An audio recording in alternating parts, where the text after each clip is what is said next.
long kick towards Hawthorn. It's going to go. It's bulking on. They're in front. Pandemonium at the Gabba. The second half of the season, what it holds for us is, we've got to keep building on our first half.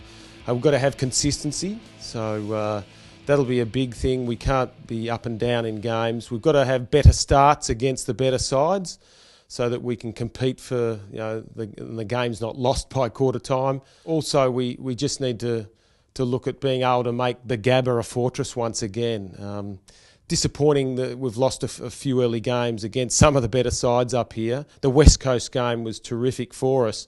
We've beaten a team who was on top at that point, and now we've got to use that to make sure it's hard for every team coming up to the Gabba. And they make sure they get a tough game, and we get wins out of them as well. Well, Zorko lately played his couple of games, and he promised so much in the pre-season, and then got injured, or he had trouble with his groin and had an operation. But certainly that's been a real bonus for us, and we're looking for big things in the second half from him. Mitch Golby, who won a Rising Star nomination, has had a pretty solid year. He's been really good for us. Joel Patfull has been wonderful down back. I don't think he's been beaten by an opponent in the 10 games.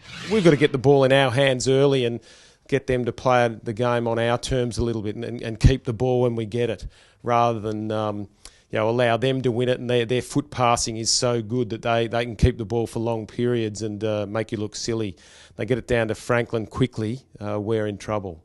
Well, was it the right time to have a bye? We're not sure, but certainly the players have really enjoyed their 3 or 4 days off last week. It'll be important for us to train really well with intensity to sort of get back on the bike and pick up where we left off after the West Coast game. But we've just got to start our game well against Hawthorn this week.